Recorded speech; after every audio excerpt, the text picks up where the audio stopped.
Hi everyone, आज ये 14 दिसंबर 2025 के current affair static GK question को डिस्कस करते हैं। So let's get started without any further delay.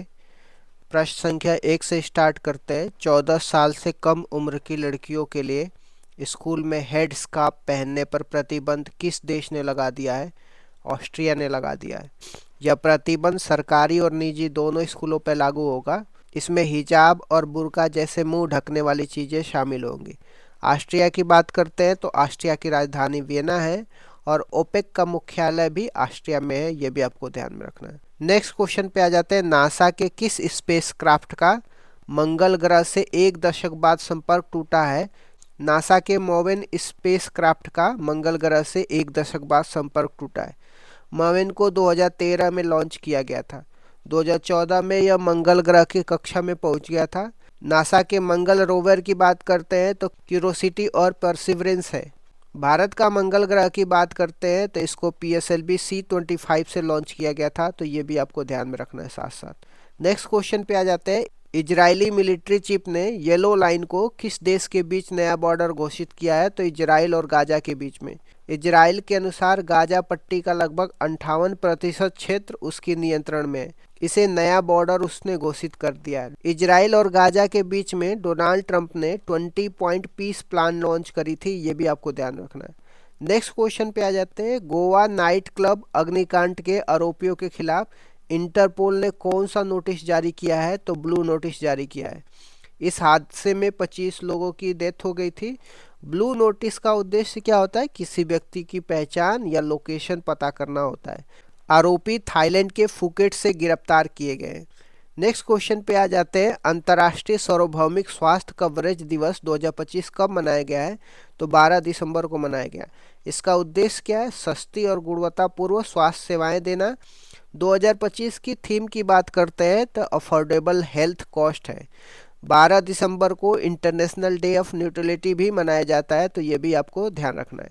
Next question पे आ जाते हैं। मद्रास हाईकोर्ट ने किस जज के विरुद्ध संसद में प्रस्ताव पेश किया है? जस्टिस GR स्वामीनाथन के खिलाफ मद्रास हाई कोर्ट ने संसद में प्रस्ताव पेश किया है। यह प्रस्ताव उन्हें हटाने के लिए पेश किया गया है और आधार क्या बताया गया है? मिसबिहेवियर और इनकैपेसिटी आधार बताया गया है।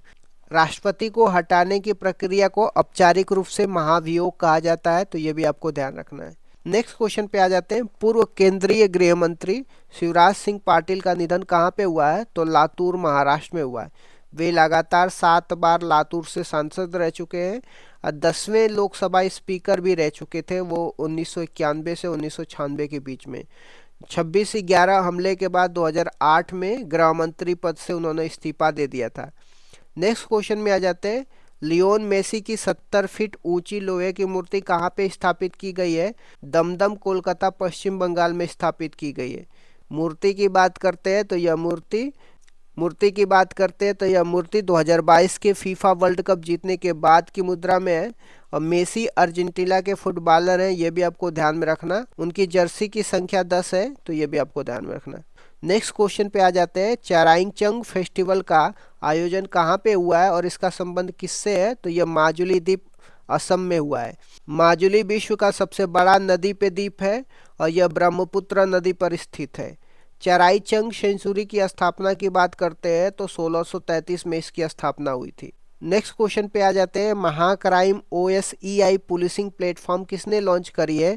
तो महाराष्ट्र सरकार ने लॉन्च करी है माइक्रोसॉफ्ट के साथ। यह डिजिटल इन्वेस्टिगेशन प्लेटफॉर्म है। साइबर अपराध की जांच में यह मदद करेगा। अपराध से संबंधित ऑनलाइन डेटा उपलब्ध कराएगा।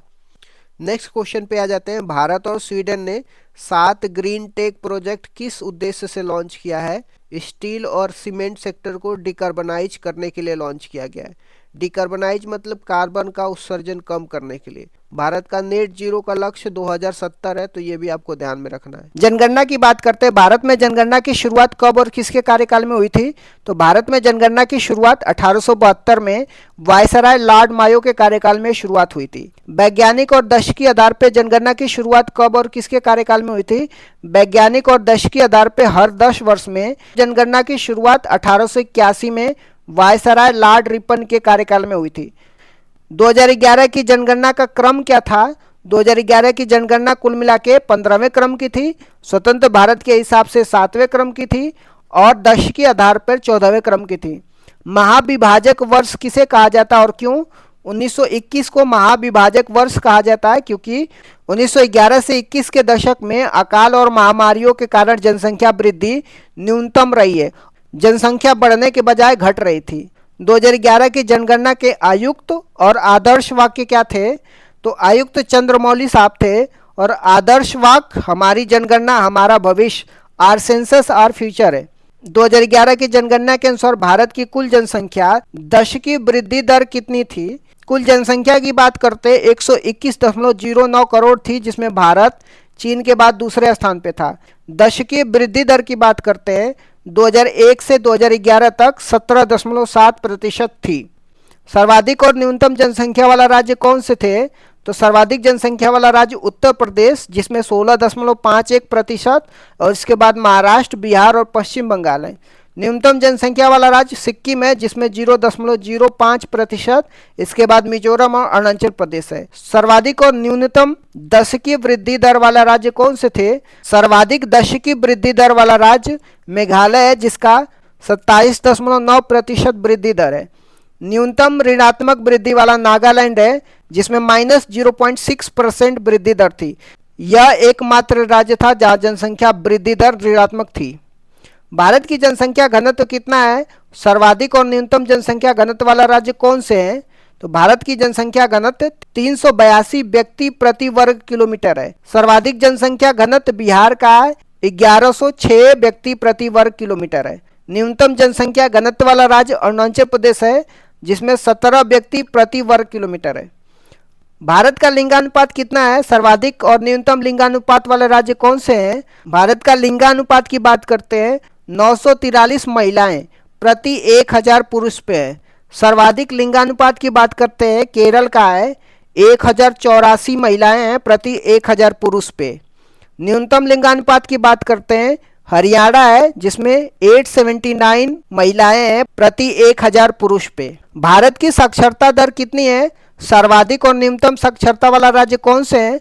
तो भारत की साक्षरता दर 73% है। पुरुष की साक्षरता दर की बात करते हैं 80.09% है और महिला की साक्षरता दर की बात करते हैं 64.60% है। सर्वाधिक साक्षरता की बात करते हैं केरल का है 94% है और न्यूनतम साक्षरता बिहार का है 61.80% है। सर्वाधिक अनुसूचित जाति वाला राज्य कौन से है? तो संख्या के आधार पर उत्तर प्रदेश है, प्रतिशत के आधार पर पंजाब है। राज्य की जनसंख्या का 32% जनसंख्या पंजाब में अनुसूचित जाति का है। सर्वाधिक अनुसूचित जनजाति जनसंख्या वाला राज्य कौन से है? संख्या के आधार पर मध्य प्रदेश सर्वाधिक अनुसूचित जनजाति वाला राज्य है। प्रतिशत के आधार पर मिजोरम है, जिसकी राज्य की 94% जनसंख्या शेड्यूल ट्राइब की है। पंचवर्षीय योजना के बारे में मैंने डिस्कस तो किया है, बट एक बार फिर से मैं पंचवर्षीय योजना के बारे में रिवीजन करा देता हूँ। पहली पंचवर्षीय योजना 1951 से 56 तक थी। इसकी मुख्य विशेषताएं क्या थी? इसका टाइम पीरियड की बात कर, यह योजना 1 अप्रैल 1951 से लेकर के 1956 तक चली थी। मॉडल की बात करते हैं, यह हेरोल्ड डोमर मॉडल पर आधारित थी और इसका प्रारूप KN राज ने तैयार किया था। उद्देश्य क्या था पहली पंचवर्षीय योजना का?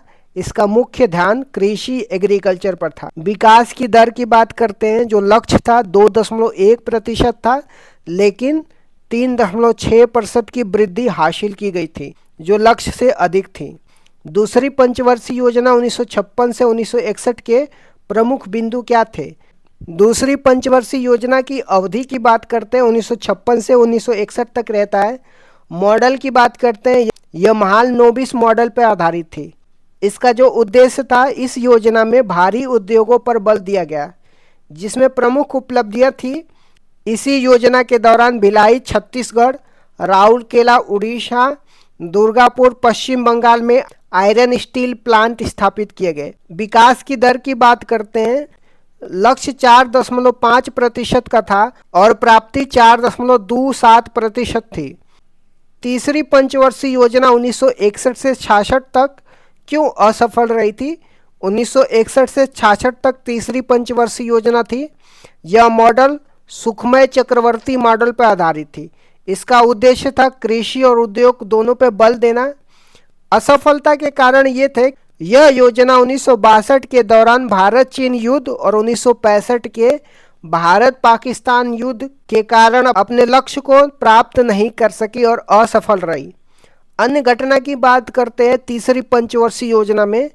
इसी दौरान जय जवान जय किसान का नारा दिया गया था और 1965 में भारतीय खाद्य निगम, जिसको फूड कॉरपोरेशन ऑफ इंडिया की स्टेब्लिशमेंट की बात करते हैं, तो तीसरी पंचवर्षीय योजना में एफसीआई का इस्टेब्लिशमेंट होता है। नेक्स्ट देख लेते हैं योजना अवकाश की। योजना अवकाश, जिसको प्लान हॉलीडेज बोलते हैं, ये क्या था और यह कब हुआ था? तीसरी पंचवर्षीय योजना की असफलता के बाद 1966 से लेकर के 1969 तक 3 वर्षों के लिए कोई पंचवर्षीय योजना नहीं बनाई गई। इसे योजना अवकाश कहा जाता है। इसी दौरान एक एक वर्ष की योजना शुरू की गई थी। खाद्यान्न में आत्मनिर्भरता के लिए हरित क्रांति, जिसको ग्रीन रेवोल्यूशन की शुरुआत की गई थी। चौथी पंचवर्षीय योजना 1969 से 1974 की मुख्य बातें क्या थी? तो इसका टाइम पीरियड की बात करते हैं, 1969 से लेकर के 1974 तक थी। यह मॉडल अशोक रुद्र मॉडल पर आधारित थी और इसका प्रारूप DR गॉडगिल ने तैयार किया था। उद्देश्य की बात करते हैं, इसका लक्ष्य स्थिरता के साथ आर्थिक विकास करना, डेवलपमेंट विथ स्टेबिलिटी था। प्रमुख घटनाएं की बात करते हैं तो चौथी पंचवर्षीय योजना में 1969 में 14 बैंकों का राष्ट्रीयकरण किया गया था। ये पहली बात हो गई। इसके बाद 1971 में भारत पाकिस्तान का युद्ध हुआ और 1974 में पहला परमाणु परीक्षण ऑपरेशन स्माइलिंग बुद्धा पोखरण में किया गया था। पांचवी पंचवर्षीय योजना 1974 से 1978 क्यों अद्वितीय थी? यह भारत का एकमात्र ऐसी योजना है जो अपने निर्धारित समय 5 वर्ष से पहले केवल 4 वर्षों में ही समाप्त हो गई। 1974 से लेकर 1978 तक ही रही थी। यह DP दर मॉडल पर आधारित थी और इसका मुख्य लक्ष्य गरीबी उन्मूलन था। रोलिंग प्लान 1978 से 1980 तक क्या था? 1978 में सरकार बदलने के बाद मोरारजी देसाई की जनता पार्टी सरकार ने पंचवर्षीय योजना को समाप्त कर रोलिंग प्लान शुरू किया था। विश्व में इसके जनक डॉक्टर गुरनार मिर्डर थे। उनकी पुस्तक एशियन ड्रामा में इसका उल्लेख है और भारत में इसे लक्कड़वाला ने लागू किया था। छठवीं पंचवर्षीय योजना 1980 से 1985 के दौरान क्या महत्वपूर्ण घटनाएं हुई थी? यह मॉडल आगात निर्गत मॉडल पर आधारित था, जिसको इनपुट आउटपुट मॉडल बोला जाता है। इसका उद्देश्य रोजगार सृजन और गरीबी उन्मूलन था। प्रमुख घटनाएं की बात करते हैं तो छठवीं पंचवर्षीय योजना में नाबार्ड की एस्टेब्लिशमेंट किया जाता है 1982 में। 6 और बैंकों का राष्ट्रीयकरण किया जाता है 1980 में। ऑपरेशन ब्लू स्टार और ऑपरेशन मेघदूत 1984 में चलाया जाता है। ऑपरेशन मेघदूत सियाचिन पर कब्जा करने के लिए। 7वीं पंचवर्षीय योजना 1985 से लेकर के 1990 तक क्या नारा था? इस योजना का प्रसिद्ध नारा रोटी रोजी और उत्पादकता या भोजन काम और उत्पादकता था। इसी योजना के दौरान 1988 में सेबी की स्थापना होती है, जिसको security and exchange board of India बोलते हैं। LPG सुधार कब और क्यों अपनाए गए थे? 1990 से 92 के योजना अवकाश के दौरान 1991 में भारत में विदेशी मुद्रा भंडार का संकट उत्पन्न हो गया था। उस समय प्रधानमंत्री PV नरसिम्हा राव और वित्त मंत्री डॉक्टर मनमोहन सिंह थे। इस संकट से निपटने के लिए 1991 में नई आर्थिक नीति अपनाई गई थी, जिसे LPG सुधार कहा गया था। जो न्यू इकोनॉमी पॉलिसी अपनाई गई थी, जिसमें उदारीकरण, निजीकरण या वैश्वीकरण की बात की जाती है। 8वीं पंचवर्षीय योजना 1992 से 1997 का मुख्य फोकस क्या था? तो यह model John W Miller model पर आधारित थी। इसका मुख्य बल मानव संसाधन विकास था, जो 1990 में आए HDI मानव विकास सूचांक की अवधारणा से प्रेरित था। अन्य घटनाएं की बात करते हैं 8वीं पंचवर्षीय योजना में। इसी दौरान 73वां और 74वां संविधान संशोधन हुआ, जो पंचायती राज और नगर निगम के लिए है। इसी समय 1 जनवरी 1995 को WTO की स्थापना होती है, जिसको वर्ल्ड ट्रेड ऑर्गेनाइजेशन बोलते हैं। 9वीं और 10वीं पंचवर्षीय योजना का मुख्य बातें क्या थी? 9वीं पंचवर्षीय योजना 1997 से 2002 तक होता है। इसका लक्ष्य सामाजिक न्याय और क्षमता के साथ आर्थिक विकास था। प्रधानमंत्री ग्राम सड़क योजना 25 दिसंबर 2000 को और कारगिल युद्ध 1999 में इसी दौरान हुआ था। 10वीं पंचवर्षीय योजना 2002 से 2007 तक थी। यह भी आगात निर्गात मॉडल पर आधारित थी। नरेगा अधिनियम 2005 में आया और 2 फरवरी 2006 को लागू हुआ था। 11वीं पंचवर्षीय योजना 2007 से लेकर 2012 की विकास दर की क्या विशेषता थी? इसका लक्ष्य तीव्र और समावेशी विकास, जिसको रैपिड एंड इंक्लूसिव डेवलपमेंट था। इसमें 8% की विकास दर हासिल की गई थी, जो सभी पंचवर्षीय योजनाओं में अब तक की सबसे ज़्यादा थी। शिक्षा का अधिकार, राइट टू एजुकेशन एक्ट 2009 इसी दौरान आया था। 12वीं पंचवर्षीय योजना 2012 से 2017 का लक्ष्य क्या था? यह अंतिम पंचवर्षीय योजना था जो 2012 से 2017 तक चला था। इसका लक्ष्य तीव्र, सतत और अधिक समावेशी विकास, जिसको rapid sustainable and inclusive development था। इसमें कृषि के लिए 4% और प्रजनन दर को 2.1%, जिसको प्रतिस्थापन दर बोलते हैं, पर लाने का लक्ष्य रखा गया था। भारतीय संविधान के प्रमुख संशोधन और उसके प्रावधान के बारे में देखने वाले हैं। पहला संविधान संशोधन कब हुआ था? 1951 में हुआ था। संविधान में 9वीं अनुसूची जोड़ी गई थी, जिसका संबंध भूमि सुधार से है। अनुच्छेद 15 क्लॉज 4 भी जोड़ा गया, जो सामाजिक और शैक्षिक रूप से पिछड़े वर्गों के लिए आरक्षण का प्रावधान करता है।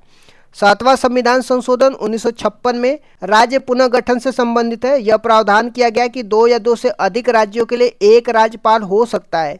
इस समय भारत में 14 राज्य और 6 केंद्र शासित प्रदेश थे। फजल अली कमीशन का गठन 1953 में इसी उद्देश्य से हुआ था।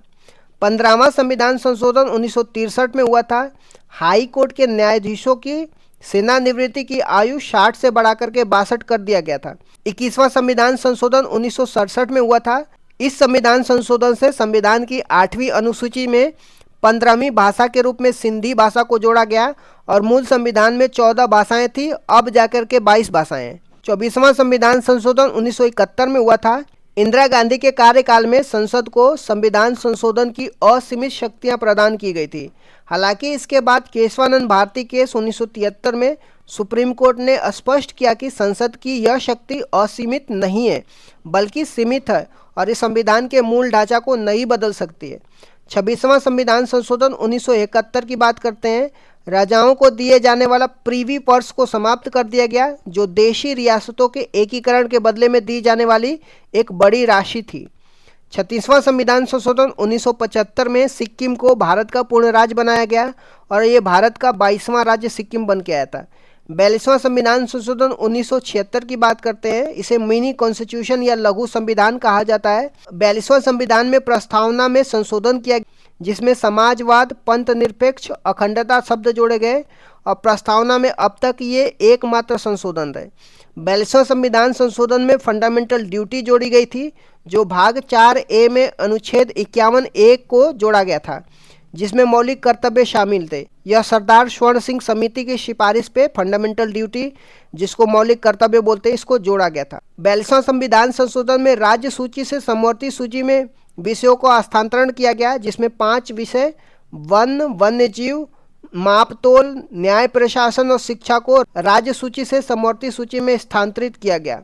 नए अनुच्छेद आर्टिकल 39A जो निःशुल्क कानूनी सहायता की बात करता है। आर्टिकल 48A जो पर्यावरण संरक्षण की बात किया जाता है, ये भी 42वां संविधान संशोधन में जोड़ा जाता है। 44वां संविधान संशोधन 1978 की बात करते हैं। ये मोरारजी देसाई के कार्यकाल में हुआ था।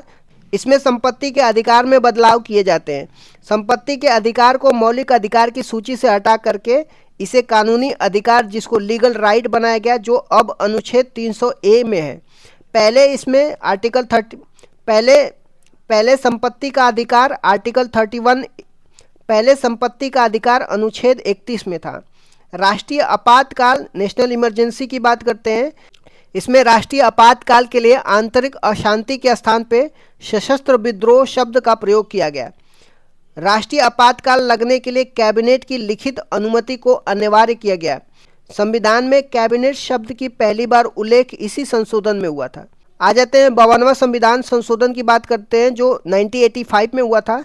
राजीव गांधी के कार्यकाल में दल बदल विरोधी कानून आया था जिसको एंटी डिफेक्शन लॉ बोलते हैं। संविधान में 10वीं सूची जोड़ी गई जिसका उद्देश्य दल बदल को रोकना था। आ जाते हैं 61वें संविधान संशोधन जो 1989 में हुआ था। यह राजीव गांधी के कार्यकाल में मतदान की आयु 21 वर्ष से घटा करके 18 वर्ष कर दी गई थी।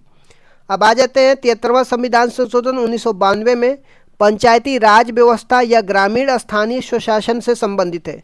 संविधान के भाग 9 और 11वीं अनुसूची जोड़ी गई जो पंचायती राज से संबंधित है। भाग 9 में अनुच्छेद 243 से लेकर के 243 ओ शामिल किया गया। 24 अप्रैल 1993 से इसको लागू किया गया।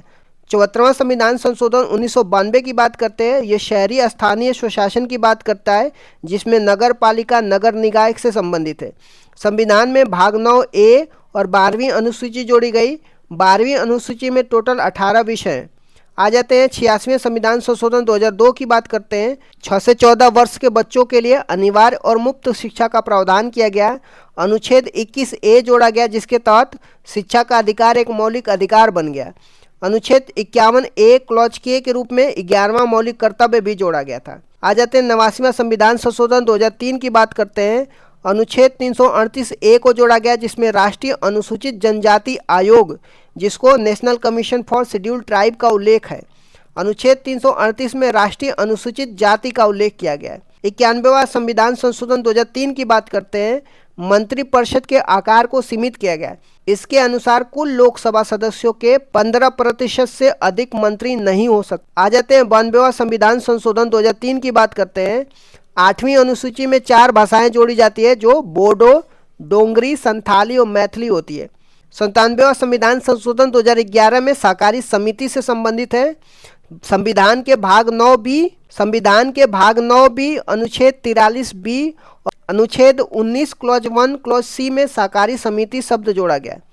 99वां संविधान संशोधन 2014 की बात करते हैं। यह एक ऐसा संविधान संशोधन था जिसमें सुप्रीम कोर्ट ने असंवैधानिक करार दिया था।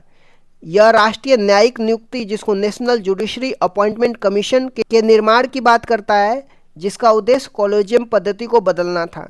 आ जाते हैं 100वां संविधान संशोधन 2015 की बात करते हैं।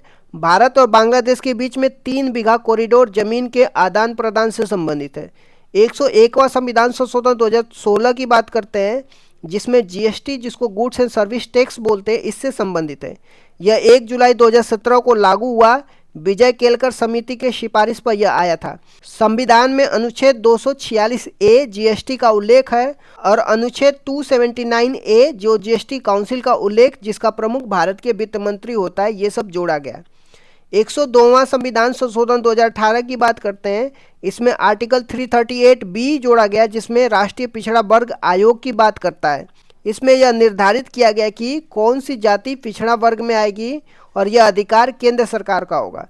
आ जाते हैं 103वां संविधान संशोधन 2019 की जो आर्थिक रूप से कमजोर वर्ग जिसको इकोनॉमिकली वीकर सेक्शन बोलते हैं 10% आरक्षण की बात किया जाता है। संविधान में अनुच्छेद 15 क्लॉज 6 संस्थाओं में प्रवेश के लिए आरक्षण और अनुच्छेद 16 क्लॉज 6 सरकारी नौकरियों में आरक्षण की बात किया जाता है। आ जाते हैं 104वां संविधान संशोधन 2019 की जिसमें लोकसभा और विधानसभा में एंग्लो इंडियन के लिए आरक्षित सीटों को समाप्त कर दिया गया। अनुसूचित जाति अनुसूचित जनजाति के लिए आरक्षण को 10 साल के लिए क्या कर दिया गया, बढ़ा दिया गया। आ जाते हैं 105वां संविधान संशोधन 2021 की। यह 102वें संविधान संशोधन में संशोधन करता है। यह राज्य सरकारों को यह अधिकार देता है कि वो अपनी स्वयं की राज्य सूची में शामिल की जाने वाली पिछड़े वर्गों की जातियों की पहचान कर सके, जो शक्ति 102वें संविधान संशोधन में केंद्र के पास दी गई थी। राष्ट्रपति ने 18 अगस्त 2021 को इस पर हस्ताक्षर कर दिया था। आ जाते हैं 106वां संविधान संशोधन 2023 की। इसे नारी शक्ति वंदनम अधिनियम के नाम से भी जाना जाता है। यह 128वां विधेयक था। इसका उद्देश्य लोकसभा और विधानसभा में महिलाओं को 33% आरक्षण प्रदान करना है। इसे अर्जुन मेघवाल ने पेश किया था और राष्ट्रपति ने इसे 28 सितंबर 2023 को सहमति दे दी थी। यह अगला परिसीमन 2026 के बाद लागू होने वाले चुनाव में लागू होगा। आ जाते हैं 129वां संविधान संशोधन विधेयक की। ये संविधान संशोधन विधेयक है जो प्रस्तावित किया गया है। भारत का नवीनतम विधेयक है। जो यह वन नेशन वन इलेक्शन की बात किया जाता है, जो एक राष्ट्र एक चुनाव से संबंधित है। यह रामनाथ कोविंद कमेटी की सिफारिश पर पेश किया गया था।